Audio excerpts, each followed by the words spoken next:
రై సిద్ధు, మీ నాన్నకి కంగ్రాట్స్ చెప్పవా? ఎందుకు నాన్న? మీ నాన్న ఎమ్మెల్సీ అయ్యాడ్రా. ఇప్పుడే అధిష్టానం నుంచి కాలొచ్చింది. కంగ్రాట్స్ నాన్న.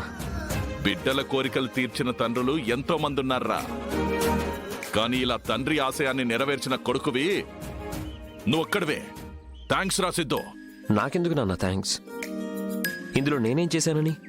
నీకు కనిష్కకు నిశ్చితార్థం జరిగాకే కదరా మీ మామగారు ఇదంతా చేస్తుంది.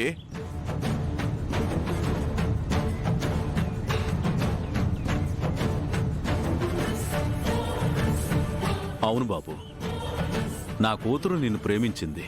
ఆ ప్రేమే బద్ధశత్రువులమైన మమ్మల్ని కలిపింది. ఆ ప్రేమే మీ నాన్నకు ఎమ్మెల్సీ వచ్చేలా చేసింది.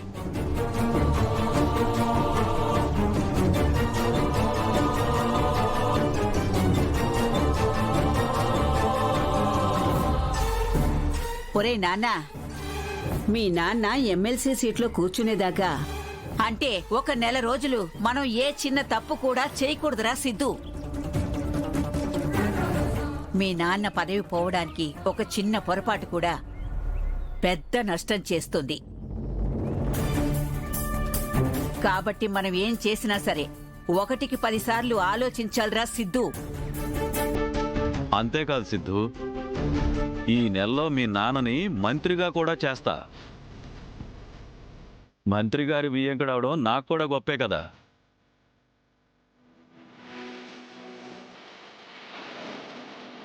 బావుగారు, ఇది మీరు నాకిస్తున్న రాజకీయ భిక్ష.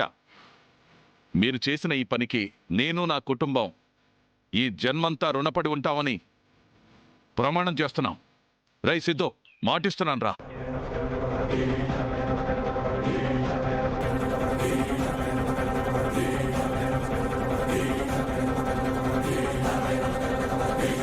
ఏమైందిరా? మాటిస్తున్నానని చెప్పు.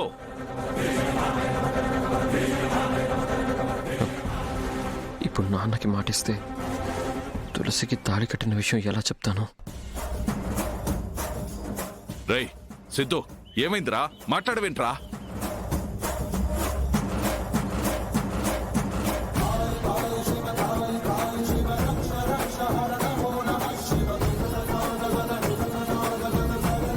సిద్ధు ఎంత మౌనంగా ఉంటే మనకు అంత మంచిది. కానీ సిద్ధులో ఏదో తేడా కనిపిస్తుంది. ఒరే సిద్ధు, నువ్వు మౌనంగా ఉన్నావంటే